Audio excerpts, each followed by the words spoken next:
Hello everyone, this is Giriraj Yadav. तो इस video में बात करेंगे अपन application of determinants and matrices. ठीक है, डिटर्मिनेंट्स और मैट्रिसेस के एप्लीकेशंस क्या हैं उसके बारे में बात करेंगे। तो सबसे पहला इनका एप्लीकेशन है डिटर्मिनेंट्स और मैट्रिसेस का कि we can find the solution of system of linear equations. ठीक है, लीनियर इक्वेशन का जो सिस्टम होता है उसके सॉल्यूशन अपन फाइंड कर सकते हैं डिटर्मिनेंट्स और मैट्रिसेस के कंसेप्ट का यूज करके। ठीक है, तो क्या कर सकते हैं, देखो ध्यान से। सबसे पहले जान लेते हैं system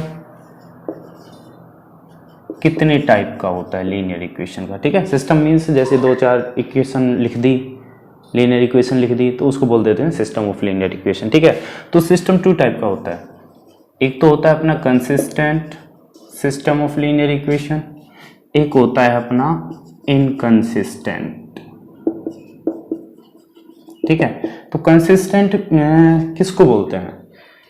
A system of linear equation is said to be consistent if the solution of this system exist. ठीक है, सॉल्यूशन होनी चाहिए इसके। ठीक है, if the solution does not exist तो फिर क्या बोलेंगे उसको? Inconsistent system of linear equation. ठीक है, अगर सॉल्यूशन है उसके तो कंसिस्टेंट बोलेंगे, और सॉल्यूशन अगर उसके नहीं है तो बोलेंगे इनकंसिस्टेंट सिस्टम। ठीक है, अच्छा सॉल्यूशन है तो दो टाइप से हो सकते हैं सॉल्यूशन, या तो अपना यूनिक सॉल्यूशन हो सकता है या फिर इन्फिनिट मैनी सॉल्यूशन हो सकते हैं। ठीक है, तो इन दोनों केस में ही क्या होगा, सिस्टम कैसा होगा? कंसिस्टेंट। और अगर नो सॉल्यूशन है तो बोलेंगे अपन इनकंसिस्टेंट। ठीक है, चलो अब बात करते हैं कि how to find the solution of system of linear equations. ठीक है, सपोज दैट यहां पे एक सिस्टम गिवन है, लीनियर इक्वेशन गिवन है a1x plus b1y which is equal to d1। ठीक है, मैं दो ही इक्वेशन ले रहा हूं, चाहे यहाँ 3 हो या 4 हो, उसके अकॉर्डिंग अपन सोल्व कर सकते हैं। ठीक है, तो मैं दो इक्वेशन ली, a1x plus b1y is equal to d1, a2x plus b2y is equal to d2। ठीक है, यहाँ पे 3 इक्वेशन भी हो सकती हैं 3 वेरिएबल में, a1x plus b1y plus c1z is equal to d1, a2x plus b2y plus c2z is equal to d2, a3x plus b3y plus c3z is equal to d3। ठीक है, ऐसे 3 भी हो सकती है, लेकिन समझने के लिए मैं थोड़ा छोटा ले रहा हूं। ठीक है, अब क्या कर सकते हैं, यहाँ पे अपन यहाँ जो भी है यहाँ पे अपन 3 मैट्रिक्स बना सकते हैं। ठीक है, लेट जो अपना ए मैट्रिक्स है वो होगा अपना कोफिशिएंट मैट्रिक्स। कोफिशिएंट मींस ये a1 x और y के कोफिशिएंट ले लेंगे, a1 b1 और a2 b2। ठीक है, इसको बोलते हैं कोफिशिएंट मैट्रिक्स। फिर अपना होता है एक वेरिएबल मैट्रिक्स, जिसमें वेरिएबल आ जाते हैं जितने भी अपने 2 वेरिएबल हैं x y आ जाएंगे कॉलम मैट्रिक्स में। ठीक है, और फिर होता है अपना रिजल्टेंट मैट्रिक्स, जिसको अपन b से डिनोट करते हैं, जिसमें जो रिजल्ट आ रहा है राइट साइड में वो लिखे जाते हैं। ठीक है, तो क्या ये वाली जो सिस्टम था अपन ने इसको ऐसे राइट नहीं कर दिया, ax is equal to b। ध्यान से देखो, जब a को तुम x से मल्टीप्लाई करोगे तो क्या आएगा, a1x plus b1y which is equal to d1 आएगा, तो ये फर्स्ट इक्वेशन आ जाएगी। ऐसे ही a2x plus b2y which is equal to d2 second equation आ जाएगी। ठीक है, तो अपन इस सिस्टम ऑफ इक्वेशंस को, सिस्टम ऑफ लीनियर इक्वेशंस को अपन इस फॉर्म में लिख सकते हैं। ठीक है, किस फॉर्म में लिख सकते हैं? ax is equal to b, इसकी फॉर्म में लिख सकते हैं। ठीक है, अब बात करते हैं, यहाँ पे 2 केस के होते हैं। ठीक है, 2 केस होंगे। केस फर्स्ट क्या होगा कि determinant of a is not equal to 0। Determinant of a is not equal to 0। जो ये अपना मैट्रिक्स है इसका डिटर्मिनेंट निकालें तो वो 0 के इक्वल नहीं है। इसका मतलब क्या है, matrix a is non singular. अच्छा, नॉन सिंगुलर है तो इसका इनवर्स निकाला जा सकता है, थ्योरम पढ़ी अपन ने। ठीक है, a इनवर्स एग्जिस्ट। ठीक है, तो इसका इनवर्स निकाला जा सकता है। अब बात करते हैं कि अगर ये वाला केस है तो अपन सॉल्यूशन कैसे फाइंड करेंगे, ठीक है। तो ध्यान से देखो, अपनी इक्वेशन का फॉर्मेट है A X which is equal to B. तो यहाँ पे ए इनवर्स तो एग्जिस्ट है ही, तो प्री मल्टीप्लाई कर सकते हैं, pre multiply with A inverse, ठीक है। ए इनवर्स से प्री मल्टीप्लाई कर देते हैं इस इक्वेशन को, तो क्या आएगा A inverse into A X which is equal to A inverse into B, ठीक है। ए इनवर्स से मल्टीप्लाई कर दिया, ठीक है। एसोसिएटिव लॉ का यूज करके ऐसे लगा सकते हैं ब्रैकेट। तो ए इनवर्स इंटू ए क्या बनेगा, I X which is equal to A inverse into B, ठीक है। अच्छा, आई आइडेंटिटी मैट्रिक्स को किसी भी मैट्रिक्स से मल्टीप्लाई करते हैं तो वही आता है, तो X is equal to A inverse B. तो ये होगा, ये जो इक्वेशन है ये देगी अपना सॉल्यूशन। तो अपने को करना क्या होगा, बेसिकली x की वैल्यू निकालने के लिए, x जो कि वेरिएबल को कंटेन करेगा x और y, तो अपन क्या करेंगे a इनवर्स निकालेंगे, a इनवर्स को b से मल्टीप्लाई कर देंगे, ठीक है। तो अपना आ जाएगा सॉल्यूशन, और सॉल्यूशन कैसा होगा, यूनिक सॉल्यूशन होगा, ठीक है। तो इसलिए ये जो पेयर बनेगा इसको कैसे क्या बोलेंगे, कंसिस्टेंट पेयर। कैसा पेयर होगा ये, कंसिस्टेंट पेयर होगा। अब बात आगे करते हैं, ठीक है। आगे मान लो कि second case second, first case क्या था, determinant of A is not equal to 0। Second case है determinant of A is equal to 0। जब डिटर्मिनेंट ए इक्वल टू 0 हो जाएगा तो ये सिंगुलर मैट्रिक्स हो जाएगा। सिंगुलर मैट्रिक्स होगा तो इसका इनवर्स एग्जिस्ट नहीं करेगा। तो इस कंडीशन में अपन कैसे पता करेंगे कि ये कंसिस्टेंट सिस्टम है या फिर इनकंसिस्टेंट सिस्टम है, ठीक है। तो इसके लिए अपने को adjoint of A into B की वैल्यू निकालनी पड़ेगी, ठीक है। Adjoint of A into B की वैल्यू फाइंड करनी पड़ेगी, ठीक है। यहां भी दो केस, अब adjoint of A into B is not equal to 0 और इज इक्वल टू 0, ठीक है। तो जब ये नॉट इक्वल टू 0 होगा तो इस टाइम होंगे इसके नो सॉल्यूशन, और कैसा पेयर हो जाएगा, इनकंसिस्टेंट।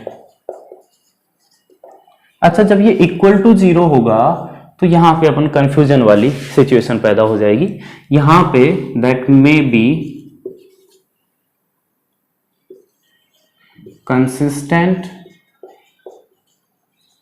और इनकंसिस्टेंट, मतलब इन दोनों में से कैसा भी हो सकता है, कंसिस्टेंट भी हो सकता है और इनकंसिस्टेंट भी हो सकता है, ठीक है। अच्छा, कंसिस्टेंट मींस इनफिनिट सॉल्यूशन हो सकते हैं यहां पे, और इनकंसिस्टेंट मींस नो सॉल्यूशन, ठीक है। तो ये हो सकते हैं। तो एक बार समरी में देखो, जब अपना determinant of A not equal to 0 तो यूनिक सॉल्यूशन होगा, ए इनवर्स एग्जिस्ट करेगा क्योंकि ए जो है नॉन सिंगुलर मैट्रिक्स होगा। तो ऐसे अप्लाई करके अपन X equal to A inverse B आ गया, तो इस टाइम यूनिक सॉल्यूशन होगा, कंसिस्टेंट पेयर होगा।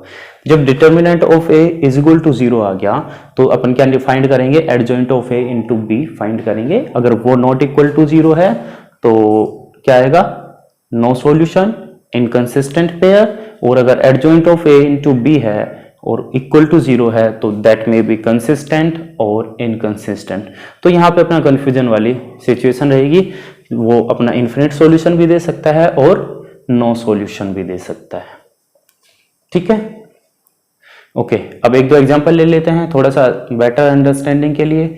चलो, तो अपने को आगे ये चेक नहीं करना कि यहाँ पे इन्फिनिट सॉल्यूशन होंगे या नो सॉल्यूशन होंगे, अपनी बुक में बस इतना ही है। अगर यूनिक सॉल्यूशन है तो सॉल्यूशन फाइंड करो, अदरवाइज ओनली बताना है कि कंसिस्टेंट सिस्टम है या फिर इनकंसिस्टेंट सिस्टम है, ठीक है।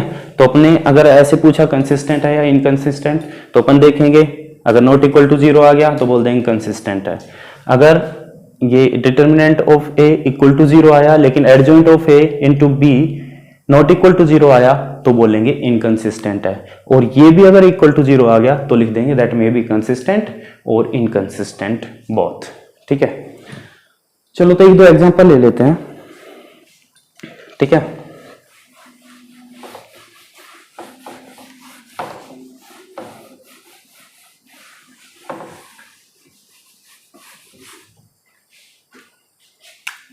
चलो तो जैसे अपनी इक्वेशन है 2x + 3y which is equal to 10, फिर अपनी 3x + 5y is equal to 16, ये दो इक्वेशन है, इनका अपने को सॉल्यूशन निकालना है। तो यहाँ तीन मैट्रिक्स बना सकते हैं। कोफिशिएंट मैट्रिक्स हो गया 2 3 3 5, एक अपना हो गया एक्स मैट्रिक्स जो कि वेरिएबल मैट्रिक्स होगा, दो वेरिएबल है एक्स एंड वाई, एक रिजल्टेंट मैट्रिक्स 10 and 16 आएगा इसमें। ठीक है, तो ये वाली जो सिचुएशन थी अपन ने लिख दिया है इसको ax = b। तो इसका सॉल्यूशन किस तरह से गिवन होगा, x = a inverse into b। तो अपने को फाइंड क्या करना पड़ेगा, a इनवर्स फाइंड करने के लिए पहले डिटर्मिनेंट ऑफ a देख लेते हैं क्या होगा। 5 2 10 -9, तो कितना आया 1। ठीक है, डिटरमिनेंट ऑफ ए आ रहा है 1, तो ए इनवर्स फाइंड कर लेते हैं। ए इनवर्स फाइंड करने के लिए एडजॉइंट ऑफ ए और चाहिएगा। एडजॉइंट ऑफ ए कैसे निकालते हैं 2/2 मैट्रिक्स का, सीधा बिल्कुल सिंपल है। कैसे निकालते हैं, डायगोनल एलिमेंट्स को तो इंटरचेंज कर देते हैं, इनका साइन चेंज कर देते हैं। ठीक है, अच्छा ए इनवर्स निकाल लेते हैं। ए इनवर्स क्या आएगा 1 determinant of A into adjoint of A. तो डिटर्मिनेंट ए की वैल्यू तो 1 ही है, तो कोई फर्क नहीं पड़ेगा, तो मतलब एडजॉइंट ए है वही अपना हो जाएगा ए इनवर्स। ठीक है, ये हो गया अपना ए इनवर्स। अब सॉल्यूशन गिवन है इस इक्वेशन से x = a इनवर्स b, तो a इनवर्स की वैल्यू मैं रख देता हूँ 5 -3 -3 2 और इंटू b की वैल्यू है 10 16। ठीक है, अब चलो मल्टीप्लाई कर देते हैं। ठीक है, मल्टीप्लाई कर देते हैं, तो x = आया, तो ये आएगा 50 -48। ठीक है, ये कितना आएगा -30 और +32। तो x को भी लिख देता हूं मैं वेरिएबल की फॉर्म में xy which is equal to आ गया 2 2। तो यहां से x = 2 एंड y = 2। तो ऐसे तो अपन सॉल्यूशन फाइंड कर सकते हैं।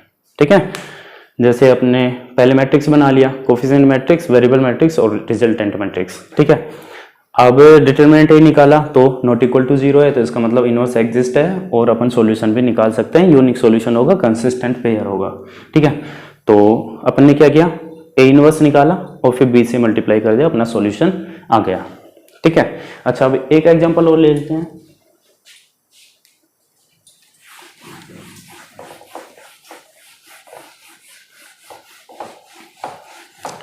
जिसमें मान लो पूछ रहा है कि वो कंसिस्टेंट पेयर है या फिर नहीं है।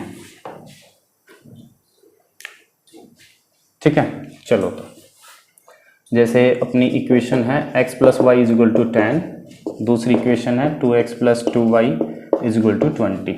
तो यहाँ पे अपना a हो गया 1 1 2 2, x हो गया xy और b हो गया 10 20। ठीक है, तो डिटर्मिनेंट ऑफ ए निकाला तो वो आया 2 - 2 विच इज इक्वल टू 0। तो डिटर्मिनेंट ऑफ ए 0 आ गया, तो क्या निकालना पड़ेगा, adjoint of A into B.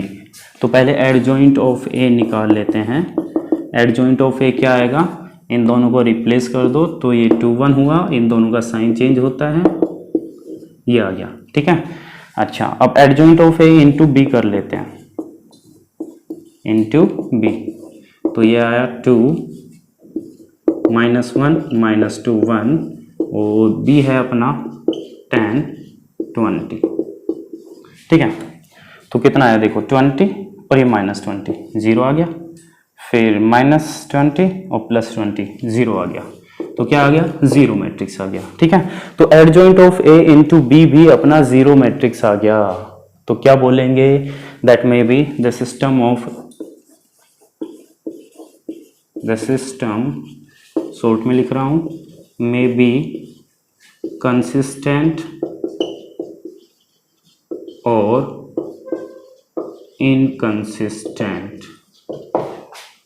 Okay, तो आज के लिए इतना ही। शॉर्ट में देख लेते हैं कि अगर क्वेश्चन में पूछे कंसिस्टेंट है या इनकंसिस्टेंट, तो अपने को क्या करना पड़ेगा, डिटर्मिनेंट ऑफ ए निकालना पड़ेगा। अगर नॉट इक्वल टू 0 आया तो इसका मतलब यूनिक सॉल्यूशन होगा। इक्वल टू 0 आ गया लेकिन adjoint of A into B not equal to 0 है, नो सॉल्यूशन, इनकंसिस्टेंट पेयर। ठीक है, अगर ये भी इक्वल टू 0 आ गया तो फिर कंफ्यूजन, मे बी कंसिस्टेंट और मे बी नॉट कंसिस्टेंट।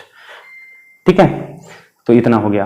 अगर सॉल्यूशन की बात करें तो अपन पता ही है कि ax is equal to B है, तो सॉल्यूशन गिवन होंगे x is equal to a inverse into B से, यूनिक सॉल्यूशन। ठीक है, तो यूनिक सॉल्यूशन होंगे तभी अपन सॉल्यूशन निकाल सकते हैं। वैसे इन्फिनिट सॉल्यूशन होंगे, बाकी केस भी हैं, लेकिन अपना यहीं तक है। ठीक है, okay, so thanks for watching this video. If you like this video please subscribe to this channel and thanks for watching.